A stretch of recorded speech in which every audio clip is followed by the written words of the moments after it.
الحمد للہ رب العالمین والصلاة والسلام علی سید الانبیاء والمرسلین، اما بعد۔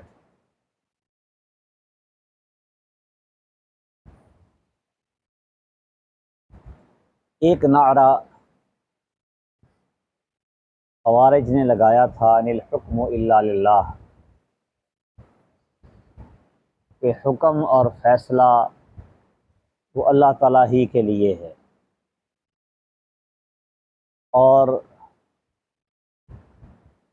اسی طرح من لم یحکم بما انزل اللہ فاولئک هم الکافرون، جو اللہ کی نازل کردہ شریعت کے مطابق فیصلہ نہ کرے وہ کافر ہے۔ اچھا، اب یہ تو ٹھیک ہے کہ اللہ تعالیٰ کی شریعت کے مطابق فیصلے نہ کرنا یہ کفر ہے، لیکن جیسا کہ گزشتہ سبق میں ہم نے یہ سمجھا کہ پہلے فیصلہ کیا جائے گا اس بات کا کہ جس کام کو کفر قرار دیا جا رہا ہے وہ واقعتاً کفر ہے بھی کہ نہیں ہے۔ تو خلاف شریعت فیصلہ ہر وقت کفر نہیں ہوتا، کیونکہ اللہ سبحانہ و تعالیٰ نے بھی تین باتیں کہی ہیں: من لم یحکم بما انزل اللہ فاولئک هم الکافرون، اور دوسری بات کیا کہی ہے؟ فاولئک هم الظالمون، اور تیسری بات کہی ہے فاولئک هم الفاسقون، یعنی کافرون، ظالمون، فاسقون، تین کیٹیگریاں، تین اقسام اللہ نے بنائی ہیں کن لوگوں کی؟ من لم یحکم بما انزل اللہ، جو ما انزل اللہ کے مطابق فیصلہ نہ کرے، یا تو وہ کافر ہے یا ظالم ہے یا فاسق ہے۔ تو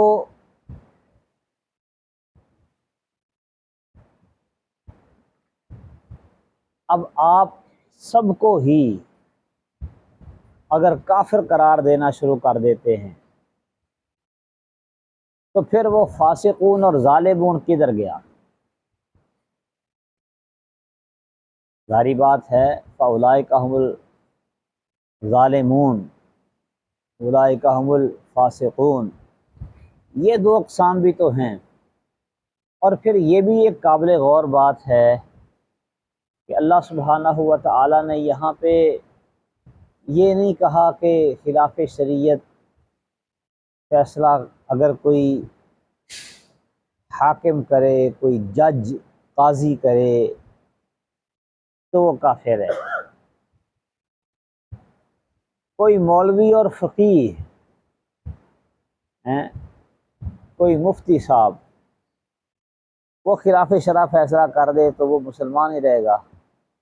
یہ کافرون کی کیٹیگری صرف قضات کے لیے اور حکام کے لیے ہے، ایسا تو نہیں ہے نا۔ الاطلاق کا کوئی بھی ہو وہ کافر ہے، کافر بھی ہو سکتا ہے، فاسق بھی ہو سکتا ہے، ظالم بھی ہو سکتا ہے۔ اگر خلاف شرع فیصلہ کرنے والے تمام تر لوگ ایک ہی کیٹیگری میں آ جائیں پھر تو اللہ کے فضل و کرم سے آپ کے سب سے زیادہ جو کفر کا شکار ہوں گے وہ فقہائے کرام ہوں گے۔ فقہ حنفی تو گئی کام سے ساری۔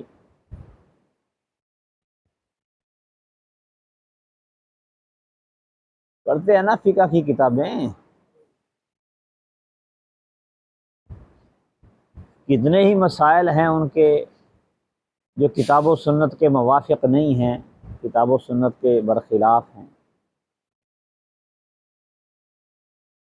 پھر کیا کریں گے؟ فاولئک هم الکافرون، جانے دو ہیں۔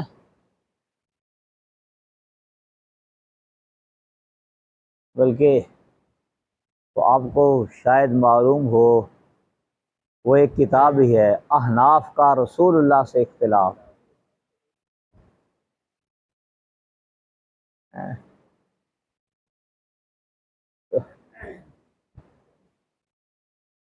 پھر فاولائک هم الکافرون چلنے دینا۔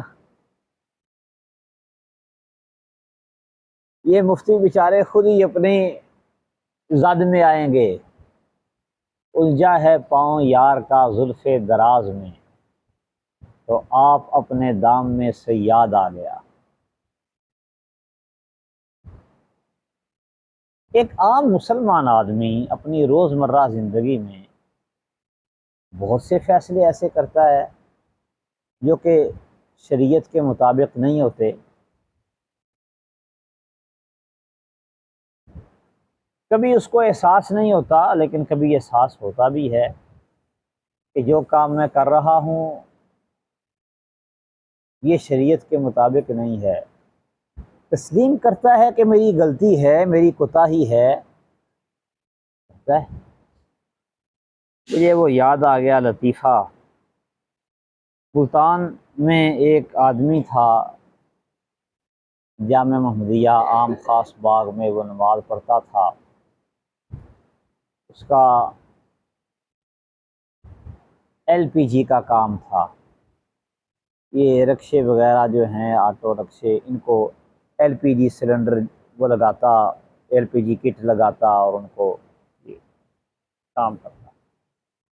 اس نے کراچی کی پٹیل پاڑا مارکیٹ سے یہ سیکھا تھا کام، تو اس نے نسبت سے وہ پٹیل پاڑے کے نام سے مشہور تھا، مستری آصف اس کا نام تھا، مستری آصف پٹیل پاڑا اس کو کہتے تھے۔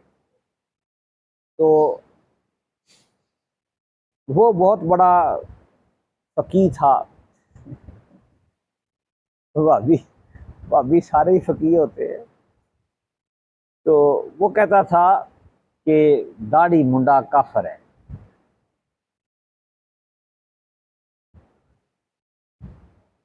داڑھی منڈانے والا کافر ہے۔ کیوں بھائی؟ اس لیے کہ جو بندہ نماز نہیں پڑھتا وہ کافر ہے،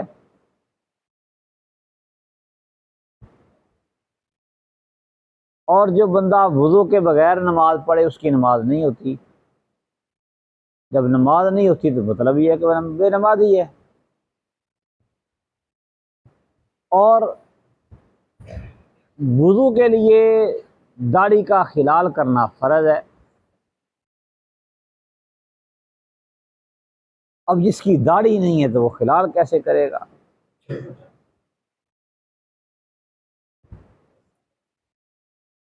سگرے کبرے دیکھے نا اس نے جوڑے ہیں،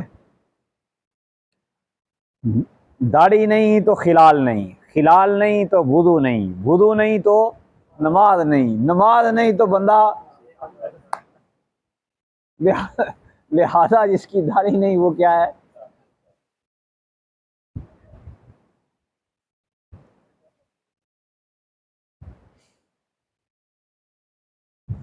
لہذا اپنا داڑھی منڈے کا نہ جنازہ پڑھا جائے گا، نہ اس کے ساتھ رشتہ ناتا جوڑا جائے گا، وغیرہ وغیرہ، یعنی سارے، یعنی کفر کا پورا پورا درجہ دیتا۔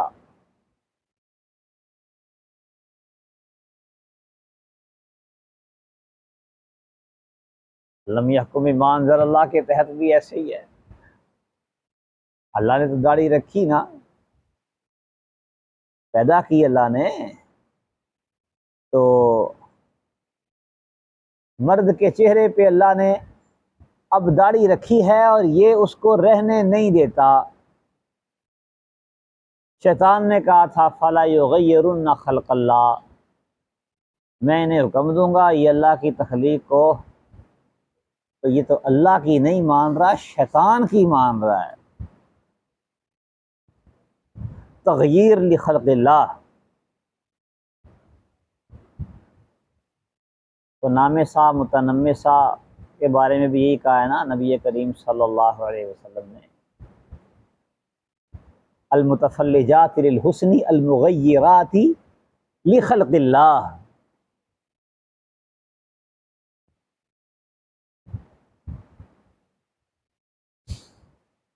ہاں جی، فاولئک هم الکافرون، ٹھیک ہے پھر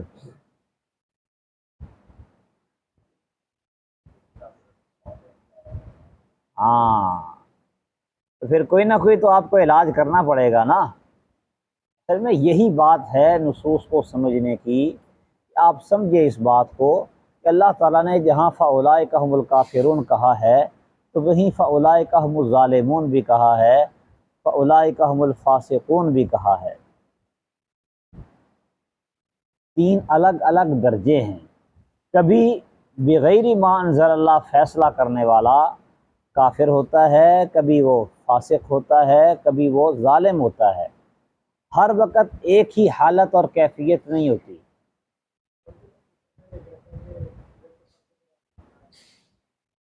ہاں جی، ظلم بھی وہی ہے اور فسق بھی وہ اتنا بڑا فسق ہے کہ وہ کفر پہ محتاج ہوتا ہے، سب کو آ جا کے ملا کے ایک کر دیتے ہیں نا۔ اس کی مثالیں کئی ایک ہیں۔ مجھے ایک اور لطیفہ یاد آیا، میں ادھر جب پڑھاتا تھا جامعہ محمدیہ میں عام خاص باغ ملتان، تو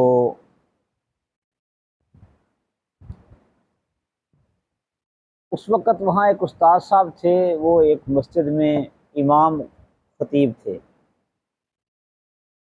تو ان کے پاس نا یہ مسلمین والے آتے تھے۔ مسلمین والے بھی سب کو کافر کہتے ہیں نا، کافر کافر، سارے ہی کافر۔ تو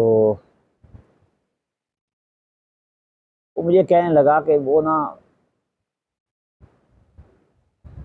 بہت عجیب و غریب قسم کے سوالات کرتے ہیں، وہ تو سب کو کافر سمجھتے ہیں اور ہمارے پیچھے وہ نماز بھی نہیں پڑھتے، کافر سمجھتے اور نماز بھی نہیں پڑھتے۔ تو آپ آئیں ذرا ان سے کوئی بات کریں آ کے، آج انہوں نے آنا ہے عصر کے وقت۔ میں نے کہا چلو ٹھیک ہے۔ میں وہاں پہنچا، عصر کی میں نے جماعت کروائی، نماز پڑھی۔ نماز پڑھ کے بیٹھے تھے تو وہ جماعت المسلمین والے بندے وہ مسجد میں داخل ہوئے جب نمازی تقریباً جا چکے تھے۔ تین یا شاید چار لوگ تھے۔ تو وہ آئے اور انہوں نے اپنا اپنا وضو کیا اور اپنی اپنی نماز پڑھی، کیونکہ وہ باقیوں تو کافر سمجھتے ہیں، تو اس لیے وہ ظاہری بات ہے کسی کی اقتداء میں نہیں پڑھتے۔ آ کے بیٹھے اور قاری صاحب سے بات شروع کی، تو قاری صاحب نے مجھے بتایا کہ یہ وہ بندے۔ میں نے کہا چلو ٹھیک ہے۔ تو اس نے وہی اپنی باتیں سٹارٹ کر لیں کافر کافر کی۔ تو میں نے کہا اچھا یار مجھے یہ بتاؤ کہ کیسے آئے ہو، کس چیز پہ؟ کہتے موٹر سائیکل پہ آئے ہیں۔ میں نے کہا مجھے یہ بتاؤ کہ موٹر سائیکل آپ نے روڈ کے کس سائڈ پہ چلائی تھی، دائیں طرف کے بائیں طرف؟ بائیں طرف۔ میں نے کہا لو، پھر تو تم بھی کافر ہو گئے، شریعت تو کہتی ہے راستے کے دائیں جانب چلو، اور تم نے طاغوت کا نظام مانا، طاغوتی قانون مان کے، تو تم نے شریعت کے خلاف فیصلہ کیا اور ڈرائیو کی روڈ کے بائیں طرف۔ جو الفاظ ان کے تھے وہی الفاظ میں نے استعمال کیے نا جو وہ استعمال کرتے۔ میں نے کہا تم نے تو طاغوت کی مانی ہے اسلام کے مقابلے میں، تم تو کافر ہو گئے۔ اب اس بات کا اس کے پاس کوئی جواب نہیں تھا، بیچارہ چپ کر کے بیٹھے کہ واقعی یہ کام تو کیا ہم نے،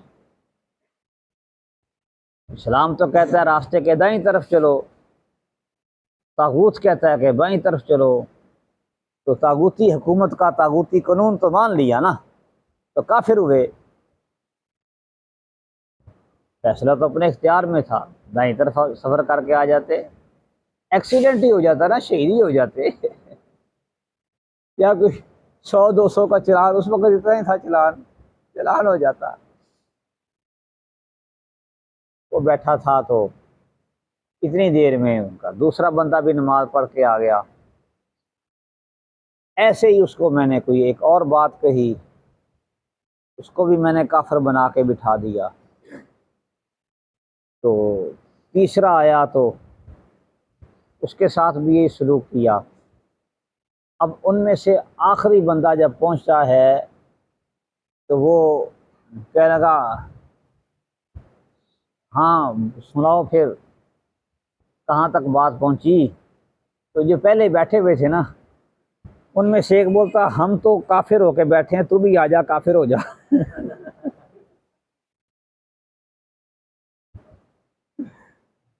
تو یعنی کہ اگر اس طریقے کے ساتھ کفر کی توپ چلانی ہے تو پھر اللہ کے فضل و کرم سے کوئی نہیں بچے گا۔ بھئی فیصلہ کرنا،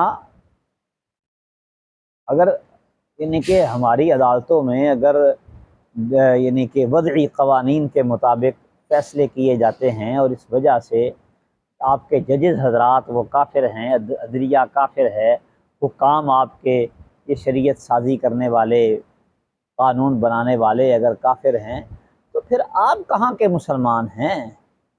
آپ بھی تو اپنی زندگی میں کئی ایک ایسے فیصلے کرتے ہیں اور جانتے بوجھتے ہوئے غلط کرتے ہیں۔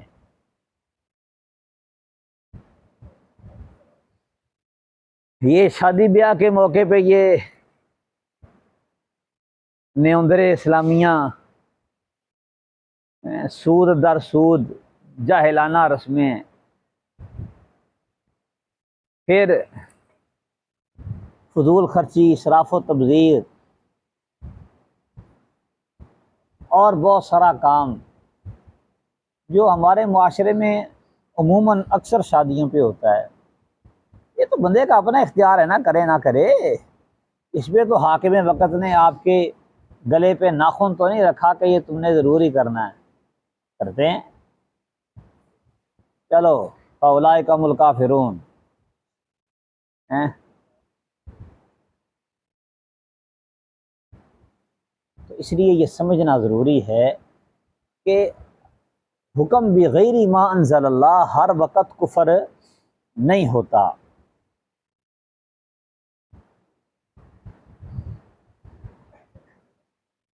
اللہ تعالیٰ نے فرمایا ہے الذین آمنوا ولم یلبسوا ایمانہم بظلم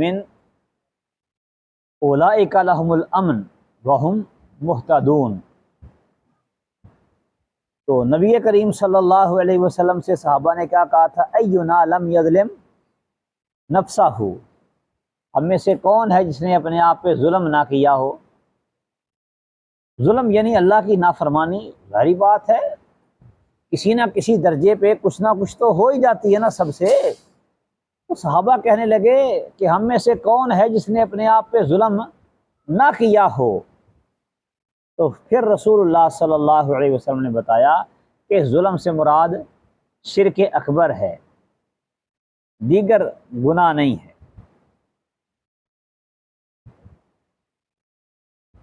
اللہ کی معصیت کسی بھی درجے کی ہو ہے تو ظلم ہی نا، لیکن ظلم میں فرق ہے۔ اسی طرح نبی کریم صلی اللہ علیہ وسلم کے پاس ایک آدمی آیا، اس نے اپنی لونڈی کو ناجائز سزا دی تھی، تو رسول اللہ صلی اللہ علیہ وسلم نے اس کو سمجھایا، خیر اس نے لونڈی کو آزاد کر دیا۔ نے بھی تو لونڈی کے بارے میں فیصلہ غلط کیا تھا، لونڈی پر حاکم تو اس کا مالک ہی ہوتا ہے۔ سیدنا عمر فاروق رضی اللہ تعالیٰ عنہ نے حج تمتع سے منع کر دیا تھا، اگرچہ جلد ہی رجوع بھی کر لیا، لیکن بہرحال ایک دفعہ تو فیصلہ کیا نا حج تمتع سے روکنے کا۔ کئی ایک مثالیں ہیں اس کی، دور نبی میں بھی، دور نبی کے بعد بھی صحابہ کرام سے جو اس طرح کے معاملات ہوئے۔ تو جب کوئی شخص خلاف شرع فیصلہ کرتے ہوئے یہ سمجھے کہ اس کا فیصلہ شریعت کے فیصلے سے بہتر ہے، اس کا فیصلہ شریعت کے فیصلے سے بہتر ہے، تو یہ تو کفر ہے، کفر مخرج عن الملہ ہے، اپنے فیصلے کو شریعت کے فیصلے سے بہتر قرار دینا۔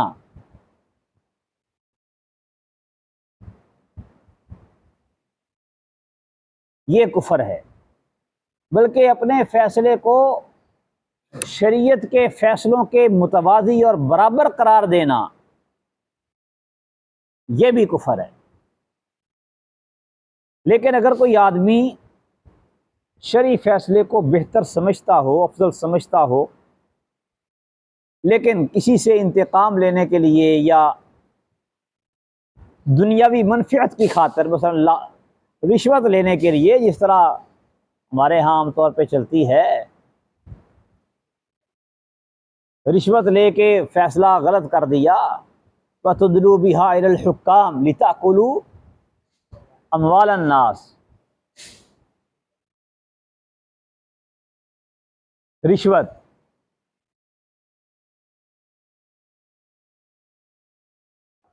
یہ کفر نہیں ہوگا، یہ کام کفر نہیں ہوگا، بلکہ یہ ظلم ہے۔ ظلم تو ہے لیکن کفر نہیں ہے۔ اسی طرح کسی کی محبت یا دنیاوی منفعت حاصل کرنے کے لیے بندہ کبھی فیصلہ کرتا ہے تو وہ فاسق ہوگا، کفر نہیں ہوگا۔ یعنی یہ فاسق، ظالم اور کافر تین طرح کے لوگ ہوتے ہیں خلاف شرع فیصلہ کرنے والے۔ جہاں تک تو معاملہ ہے کہ فیصلہ کرنے والا فیصلہ کرتے ہوئے کوشش کرتا ہے، اجتہاد کرتا ہے اور اس سے غلطی ہو جاتی ہے، وہ تو بات ہی اور ہے نا۔ جان بوجھ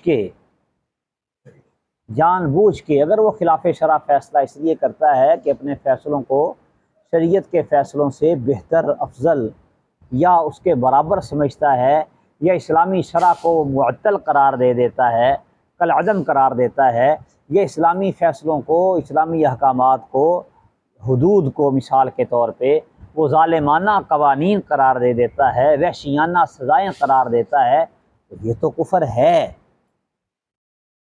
اس نے اسلام کا استہزاء کیا، اسلام کو معطل کیا، اسلام کو ہلکا لیا، اس کا استخفاف کیا، اس کی توہین کی، اپنے فیصلے کو، اپنے موقف کو اسلام پر فوقیت دی، کفر ہے۔ لیکن کسی پر ظلم کرنے کے لیے، کسی سے انتقام لینے کے لیے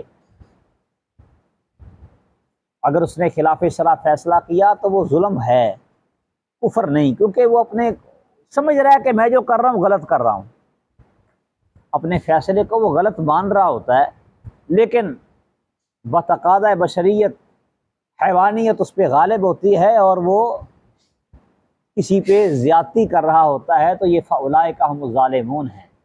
اور اگر دنیاوی محبت اور لالچ اور رشوت وغیرہ کی وجہ سے وہ ایسا کام کرتا ہے تو پھر فاولئک هم الفاسقون، یہ لوگ فاسق ہیں۔ تو حکم بغیر ما انزل اللہ کرنے والے ہر وقت کافر نہیں ہوتے، بلکہ کبھی وہ کافر ہوتے ہیں، کبھی ظالم ہوتے ہیں اور کبھی فاسق ہوتے ہیں، سارے ایک ہی درجے میں نہیں ہیں۔ اب آپ ہاں جی ہیں،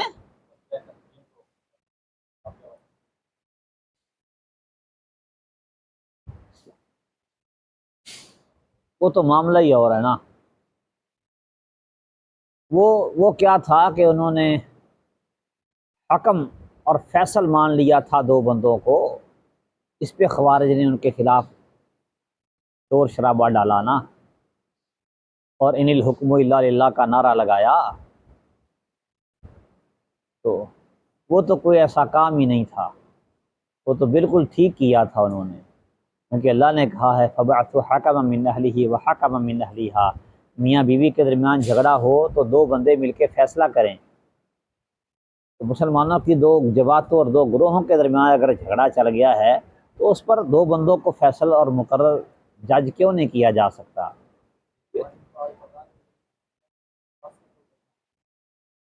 ہاں بالکل اس کے تحت آئے گا، یہ تو بات ہی ان کی بے بنیاد تھی۔ تو بہرحال جس طرح میں نے پہلے بات کی کہ اگر اس طرح لیا جائے کہ شریعت کے خلاف ہر فیصلے کو کفر قرار دیا جائے، پھر تو ماشاءاللہ سے فقہا کی تو لینیں لگی ہوئی ہیں۔ اب آپ کو پتہ ہے پاکستان میں صدر صاحب کو استثناء حاصل ہوتا ہے، صدارتی استثناء، اور یہ فقہ حنفی کے عین مطابق ہے۔ انہوں نے صدر کو سزاؤں سے مستثنیٰ قرار دیا ہوا ہے فقہائے احناف نے۔ ہدایہ میں ہے کہ ہر وہ امام جس کے اوپر اور کوئی امام نہ ہو، صدر پاکستان، اس پر حد لاگو نہیں کی جائے گی، کیونکہ وہ خود حد لاگو کرنے والا ہوتا ہے نا، اس پر کیسے حد لاگو کی جائے؟ لہٰذا صدر پاکستان کو فقہ حنفی نے استثناء دیا ہوا ہے۔ ایسے ہی شاتم رسول سے بھی انہوں نے حد کو ختم کیا ہوا ہے۔ ایسے ہی یہ زانی چکلے پیسے لے کر زنا کرنے والے، ان سے بھی حد ساقط ہے۔ دارالحرب میں زنا کر کے اگر کوئی آ جائے، بارڈر پار جاؤ، کاروائی ڈالو اور واپس آ جاؤ، کوئی حد نہیں ہے، اس پہ حد ساقط ہے۔ ایک قانون آپ کے بھی بڑے فائدے کا ہے، وہ کہتے ہیں قرآن مجید اور کتابیں چوری کرنے والے کا ہاتھ نہیں کاٹا جائے گا۔ یہ طلباء کو عادت ہوتی ہے کتابیں جمع کرنے کی، بلکہ ہمارا ایک دوست تھا، وہ کہا کرتا تھا الحکمت ضالۃ المؤمن حیث وجدہا فہو احق بہا۔ تو کتابیں چونکہ علم و حکمت کی مرکز اور منبع ہیں، تو لہذا یہ مومن کی میراث ہے، جہاں پہ بھی مل جائے یہ مومن کی ہے۔ لہذا میرے لیے کسی کی کتاب ہتھیانا بلکہ چھیننا بھی جائز ہے۔ تو وہ کتابیں چوری کرنے کو جائز قرار دیا کرتا تھا۔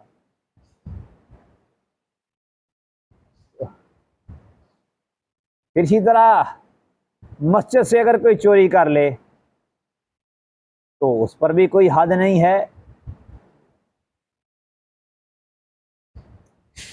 ٹوٹیاں چوری ہوتی ہیں، جوتیاں چوری ہوتی ہیں، مسجد کے اسپیکر چوری ہوتے ہیں، پنکھے چوری ہوتے ہیں، بہت کچھ چوری ہو جاتا ہے مسجد کا۔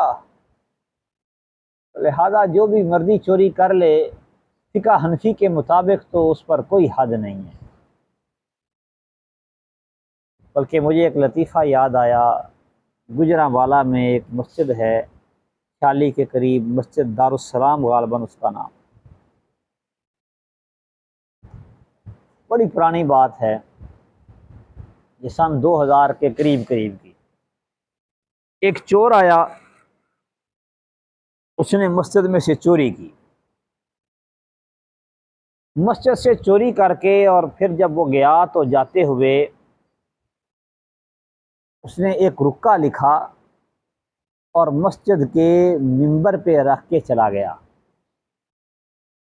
یہ سامان میں نے اپنے رب کے گھر سے اس کے سامنے لیا ہے۔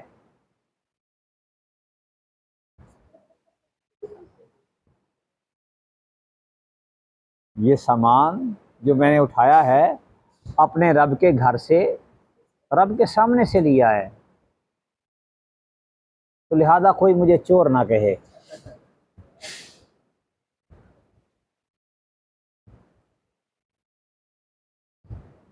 چور تو ہوتا ہے نا چوری چھپے چیز لینے والا، کسی کے گھر آپ داخل ہوں اور اس کی لا علمی میں چیز لے اڑیں، اور ڈاکو وہ ہوتا ہے جو مزاحمت کر کے چیز چھینتا ہے۔ نہ مزاحمت کی ہے، نہ چوری چھپے داخل ہوا ہوں، اللہ کا گھر تھا، اللہ کے سامنے آیا ہوں، اللہ تو دیکھ رہا ہے نا، لہٰذا کوئی مجھے چور نہ کہے۔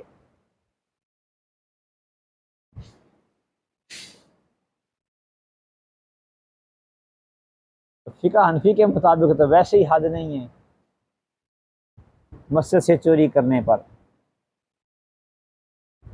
تو بہرحال یہ جو ہے فَأُولَٰئِکَ هُمُ الْکَافِرُونَ سے استدلال کر کے اور سب کو کافر قرار دینا، یہ بالکل غلط ہے۔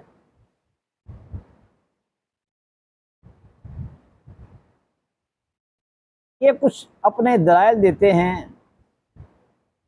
ایک تو یہ آیت ہے اس طرح، اور فَلَا وَرَبِّكَ لَا يُؤْمِنُونَ حَتَّىٰ يُحَكِّمُوكَ فِي مَا شَجَرَ بَيْنَهُمْ، اور اس طریقے سے اور کچھ دلائل وہ دے کے اور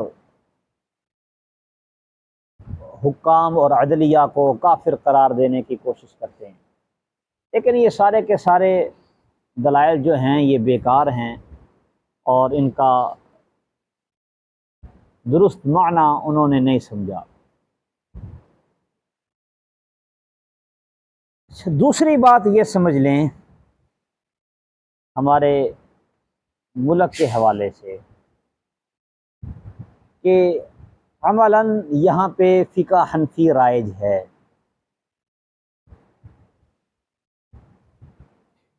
عملاً پاکستان میں فقہ حنفی رائج ہے، اور جتنے بھی فیصلے اور معاملات ہوتے ہیں شرعی مسائل کے، وہ تقریباً فقہ حنفی کے مطابق ہے، سوائے چند ایک کے، سارے فقہ حنفی کے مطابق ہے۔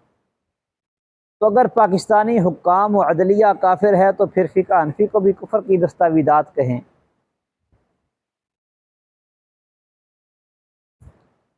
یہ زیادہ کافر کافر کہنے والے تکفیری لوگ جو تھے، ان کا تعلق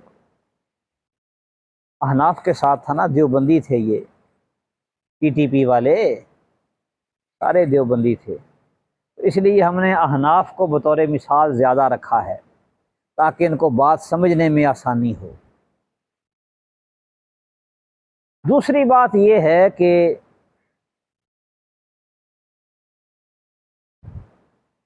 تقنین قانون بنانا بالکل ویسا ہی ہے جیسا کہ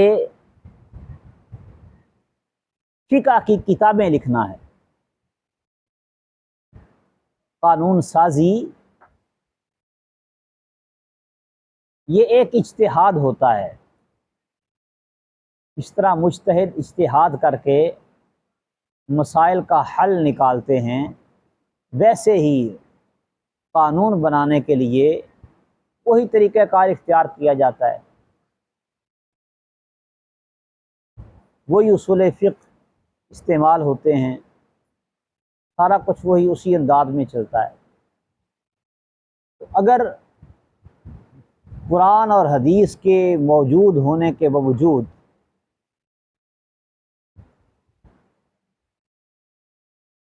فقہی مسائل پہ کتابیں لکھنا اور کتابوں کا انبار لگا دینا درست ہے، تو کسی ملک کو چلانے کے لیے دستور تیار کرنا، قانون کی دستاویز بنانا، یہ بھی درست ہے۔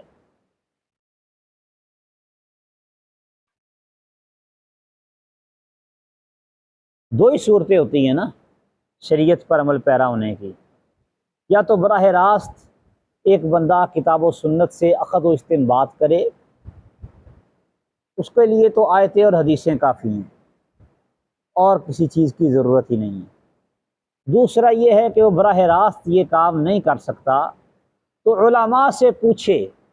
اب علماء سے پوچھنے کا ایک طریقہ تو یہ ہے کہ موجود اہل علم سے استفسار کرے، وہ اس کو جواب دیں، اور دوسرا طریقہ کیا ہے کہ اہل علم نے جو کچھ لکھا ہے موجود یا سابقہ علماء انہوں نے اپنی آراء جو کچھ لکھی ہیں وہ پڑھ کے اور اس کے مطابق کام کرے. یہ دو ہی طریقے ہیں.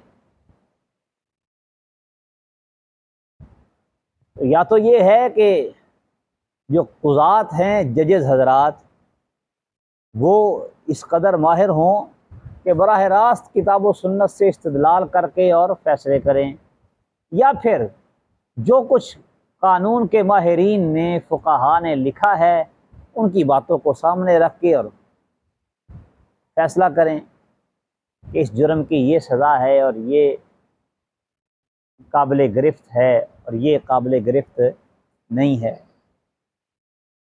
ایک ہی بات ہے. تو دستور سازی اور قانون سازی فی ذاتی ہی کوئی جرم نہیں ہے.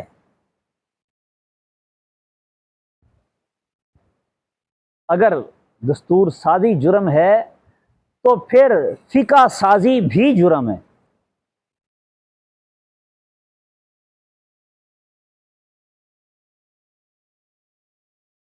اسے بھی جرم ہونا چاہیے نا.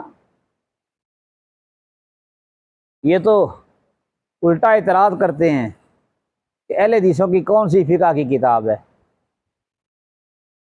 وہ تو صرف مرتب اور مدون چیز کو فقہ سمجھتے ہیں نا، اور وہ بھی ایک خاص طرز پہ لکھی گئی. حالانکہ ہمارے لیے تو ہماری حدیث کی کتابیں ہی فقہ کی کتابیں ہیں، اور حدیث کی کتابیں ہی ہماری اصول فقہ کی کتابیں بھی ہیں. اور باقی علماء اہل حدیث نے بہت کچھ لکھا ہے. مثال کے طور پہ کتاب الصلاۃ سلف و خلف میں بہت سے لوگوں نے لکھی ہے. اب جو کتاب الصلاۃ نماز کی کتاب مختلف زبانوں میں، مختلف زمانوں میں مختلف علماء لکھتے ہیں، یہ کیا ہے؟ فقہ ہی تو ہے. وہ سمجھتے کہ نہیں، ہدایہ اور قدوری جیسی کوئی کتاب ہو تو وہ فقہ کی کتاب ہوگی، اور اگر اس کو الگ الگ کر کے لکھا جائے گا تو شاید وہ فقہ نہیں ہے. بیچاروں کو تو اتنی بھی عقل موت نہیں ہے. تیسری بات یہ ہے کہ ہمارا دستور اور قانون یہ قرارداد مقاصد کے تحت ہے، اور جو قانون ہے وہ دستور کے تحت ہے. قرارداد مقاصد بنیاد ہے دستور کی، اور دستور کی بنیاد پہ قوانین بنتے ہیں. اور ہمارے ملک میں جو رائج دستور ہے اس کا تقاضا یہ ہے کہ حاکم اعلیٰ اللہ تعالیٰ ہے، اور کتاب و سنت کے خلاف، شریعت کے خلاف کوئی قانون نہیں بنایا جا سکتا.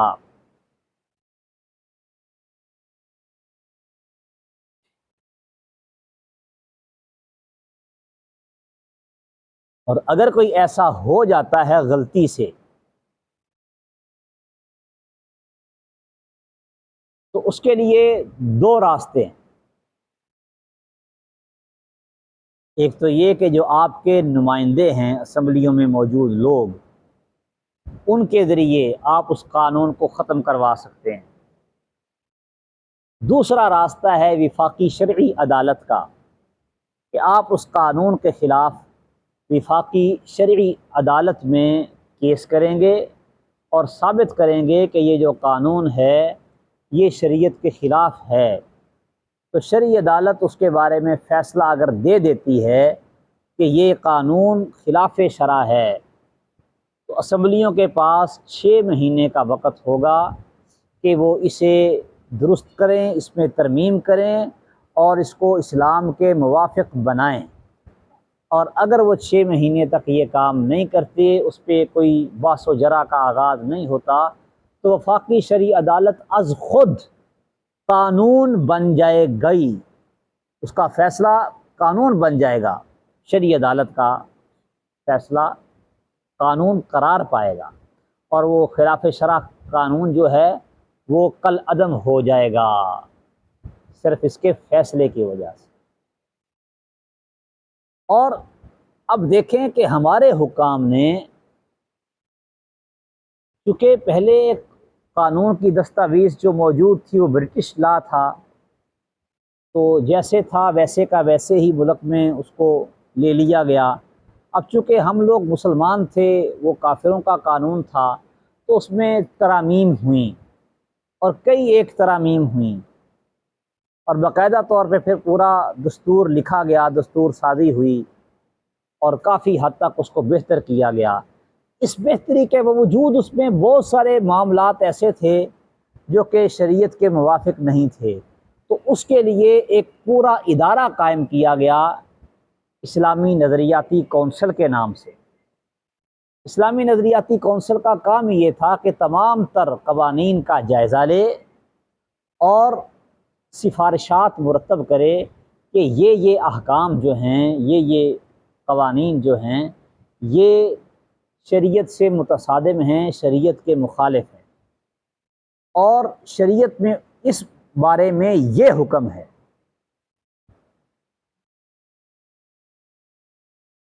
اور وہ سفارشات مرتب کر کے اسمبلیوں میں پیش کی جائیں، اور اسمبلیاں اس پہ بحث و تمحیص کے بعد ان قوانین کو درست کریں، اور ایک طویل عرصے کی محنت کے بعد وہ لوگ تمام تر رائج قوانین کے متعلق وہ سفارشات مرتب کر چکے ہیں سارے۔ ان کی آفیشل سائٹ پہ تمام تر ان کی جو کارروائیاں ہیں، اجلاس ہیں اور اس کے فیصلے وغیرہ ہیں، وہ موجود ہیں۔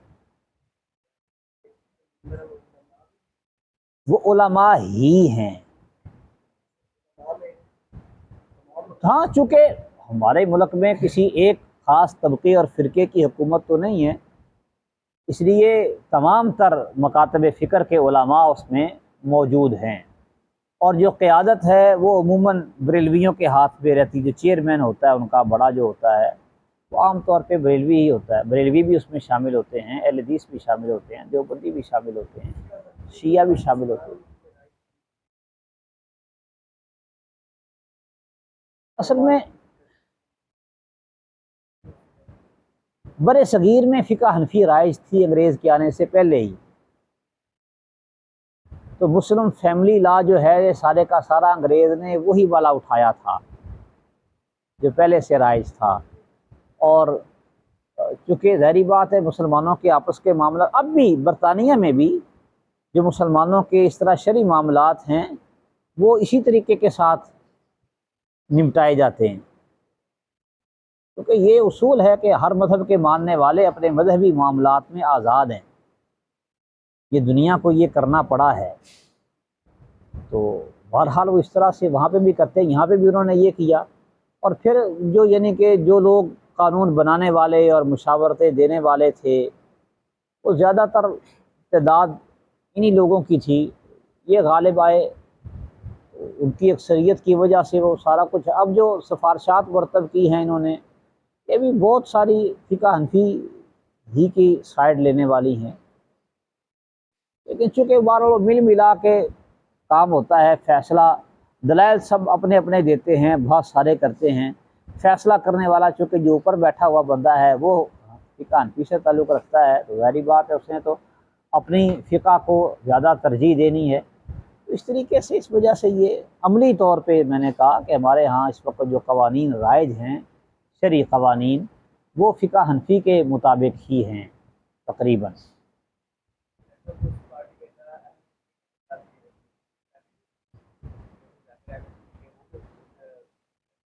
ہاں ہاں، میں ایک یا دو لوگ ہیں شیعہ بھی اس میں شامل ہوتے ہیں۔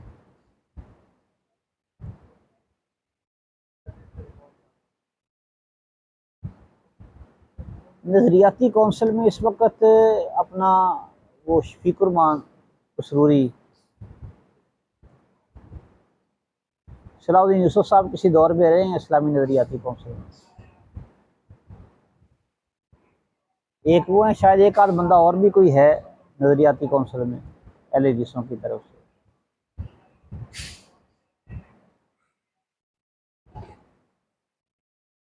تو حکم بغیر ما انزل اللہ، حکم بغیر ما انزل اللہ، یہ ہر وقت کفر نہیں ہوتا، اور نہ ہی ایسا ہے کہ آپ پاکستان کے قانون کو کفریہ قانون کہہ لیں، یہ بھی ممکن نہیں ہے۔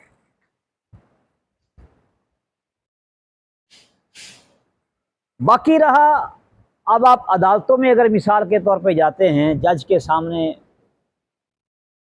آپشن ہوتے ہیں۔ مثال کے طور پہ زنا کو لے لیتے ہیں ہم بطور مثال، کہ زنا کے باب میں اس کے پاس اختیار ہے کہ فیصلہ سنائے کہ حد نافذ کی جائے، رجم کیا جائے۔ پاکستانی قانون میں موجود ہے رجم، زانی کی سزا، لیکن اس کے ساتھ کچھ متبادل سزائیں بھی ہیں۔ کچھ شادی شدہ زانی کو عمر قید کی، اس طرح کوئی بھی جرمانے کی کوئی متبادل سزا دے دیتا ہے۔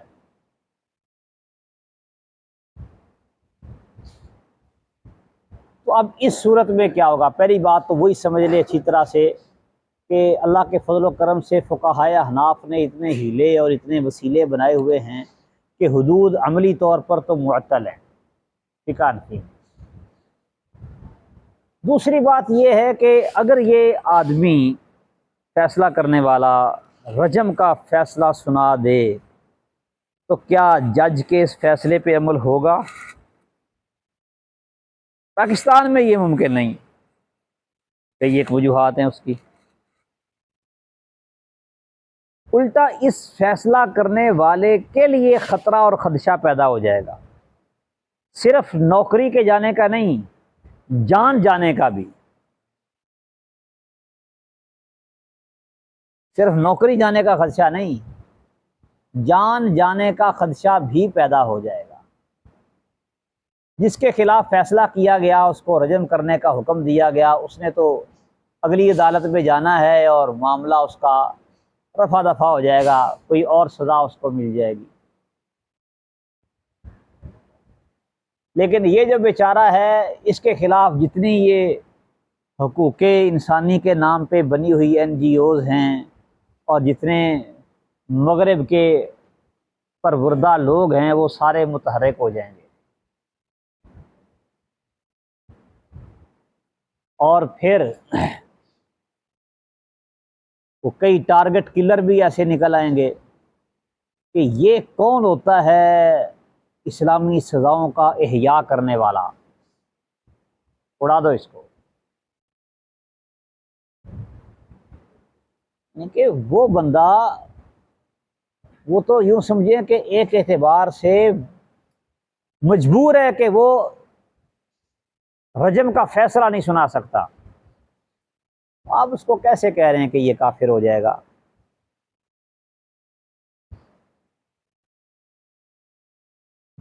یہ بھی آپ نے گزشتہ سبق میں پڑھا ہے کہ اکراہ جو ہے، اکراہ ملجی اگر ہو تو وہ مانع بن جاتا ہے تکفیر سے۔ اور یہاں پہ ایسے حالات کا پیدا ہونا کوئی بعید نہیں ہے، بلکہ ایسا ہوا بھی ہے۔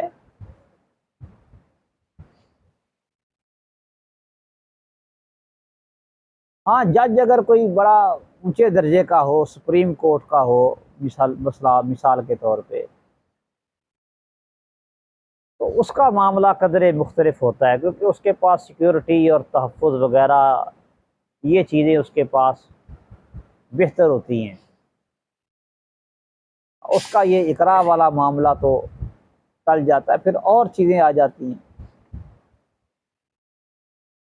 اس میں، نوکری جانے کا خدشہ یا اور کوئی اس طرح کیسز میں الجھنا وغیرہ وغیرہ، اس پہ کئی طرح کے الزامات لگ سکتے ہیں جو ہمارے ملک میں چلتا ہے کسی کو ڈی گریڈ کرنے کے لیے۔ ان ساری چیزوں سے ڈرتے ہوئے وہ نہیں آتا اس طرف۔ یعنی کہ ججز حضرات ہمارے بہت سے ایسے ہیں جو چاہتے ہیں کہ زانی کو رجم کیا جائے، لیکن وہ یہ فیصلہ نہیں سنا سکتے۔ دوسری بات، بہت اہم بات ہے، وہ یہ ہے کہ زانی کو رجم کی سزا کب دی جائے گی؟ جب کیا ہوگا؟ 4 گواہ جو گواہی دیں کہ ہم نے اپنی آنکھوں سے زنا ہوتے دیکھا ہے، اور گواہ بھی عادل ہوں۔ اب یہاں پہ عادل گواہ کا ملنا ہی ناممکن ہے، جھوٹے گواہ بلکہ کرائے کے گواہ پیش کیے جاتے ہیں۔ اور جب اس طرح کا معاملہ ہوتا ہے تو ظاہری بات ہے مجرم کو شک کا فائدہ تو ملتا ہے۔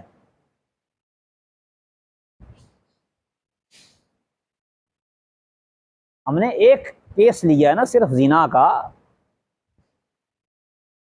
اب 4 گواہ ایسے چاہیے جو عادل ہوں۔ عادل سمجھتے ہیں نا آپ؟ المسلم العاقل البالغ السالم من الفسق بارتکاب کبیرۃ او اصرار علی صغیرۃ والسالم ایضا مما یخل بالمروءہ۔ کرو تلاش، تو جج کیسے فیصلہ کر دے؟ یعنی کہ جو گواہ پیش ہوتے ہیں وہ عدالت کے معیار پر ہی نہیں ہیں، کیسے فیصلہ ہو؟ تو ظاہری بات ہے وہ قرائن دیکھیں گے۔ اب قرائن کے نتیجے میں سزا دی جا سکتی ہے، لیکن وہ قرائن والی سزا ہی ہوگی نا، حد تو نافذ نہیں ہوگی۔ قرائن میں ویڈیو ثبوت، اب ویڈیو بھی تو فیک ہو سکتی ہے، اس کی فرانزک رپورٹ وغیرہ وغیرہ بہت کچھ، یعنی کر کرا کے اگر وہ کچھ کر بھی لیتے تو بہرحال یہ کرینہ ہی ہے، شرعی معیار تو نہیں ہے نا گواہی کا، کیسے کریں؟ حد کے نافذ ہونے کے لیے شرعی معیار ضروری ہے۔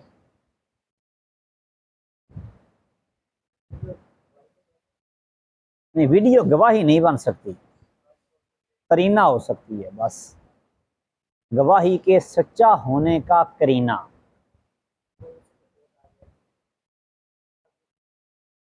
پھر بھی قرینہ ہو سکتی ہے، گواہی نہیں۔ ہاں، وہ تو بات ہی اور ہوگی نا، اقرار کر لیا مجرم نے، وہ تو پھر اس کے لیے تو کسی گواہ کی ضرورت ہی نہیں ہے۔ جب کوئی اپنے اوپر خود اقرار کر لیتا ہے تو پھر تو گواہ کی ضرورت ہی ختم ہو جاتی ہے نا۔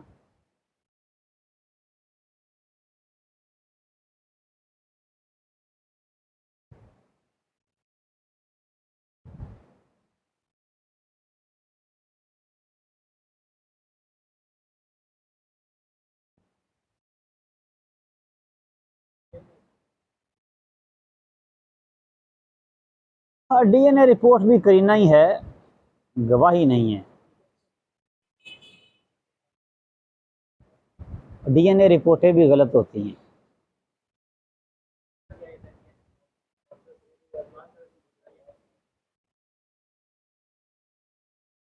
ہاں، ڈی این اے رپورٹ قرائن کا فائدہ دیتی ہے، ڈی این اے رپورٹ قرائن کا فائدہ دیتی ہے، گواہی کا فائدہ نہیں دیتی۔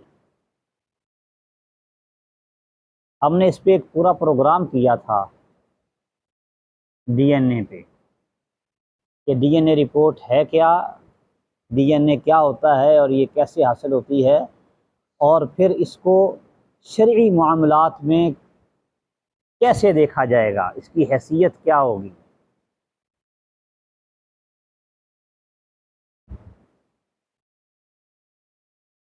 خلاصہ اس کا یہی ہے کہ ڈی این اے بھی قرینہ ہے،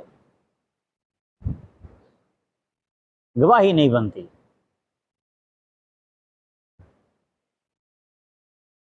یعنی کہ گواہوں کی صداقت کو پرکھنے کے لیے یہ قرینے کے طور پہ ڈی این اے رپورٹ استعمال ہو سکتی ہے۔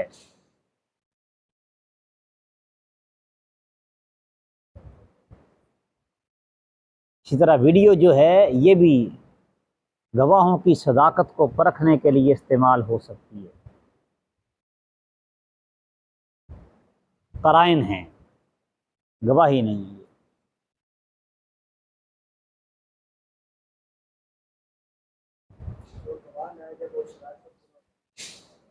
ہوں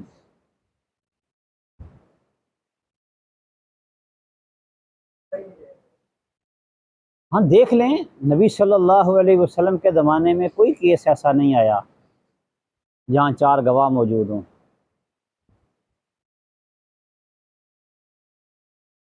اقرار اعتراف والے کیس آئے ہیں، گواہوں والا کیس نہیں۔ اصل میں بات سمجھے نا کہ یہ اشد الحدود ہے، جب اس کی سزا سخت ہے تو اس کے ثبوت کا معیار بھی شریعت نے سخت رکھا ہے۔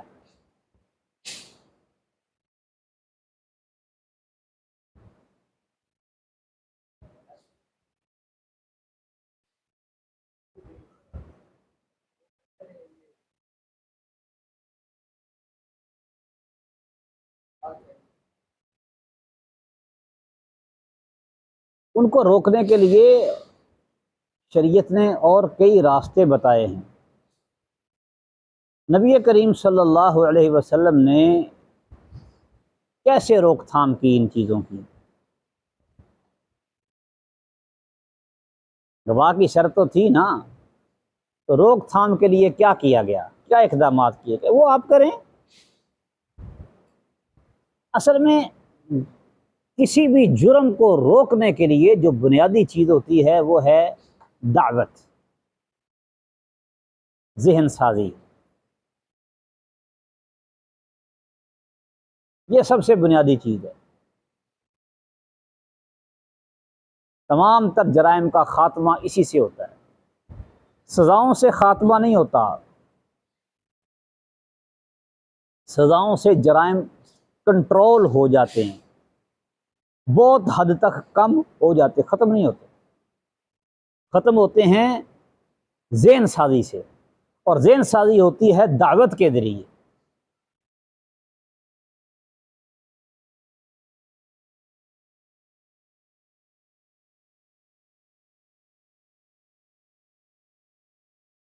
آپ کے ذمے صرف وہ کام ہے جو شریعت نے آپ کو کرنے کے لیے کہا ہے، آپ وہ کریں، پھر نتیجے اپنے آپ نکلیں گے، باقی چھوڑ دیں۔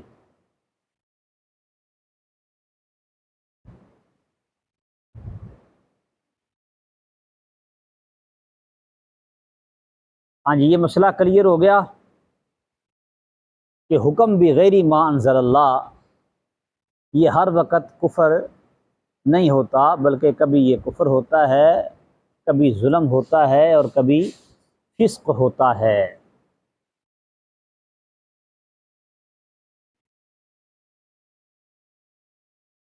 تو تکفیری لوگوں کا پاکستانی حکام کو اور عدلیہ کو کافر قرار دینا یہ سراسر ناانصافی ہے، لا علمی اور جہالت ہے، ظلم ہے۔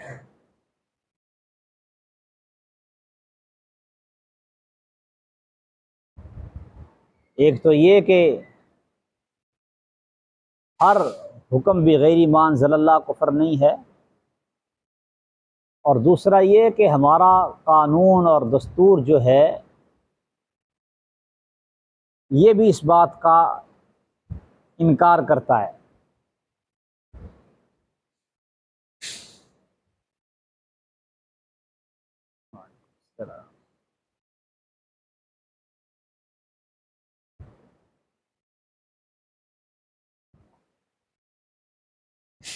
اور کوئی بات؟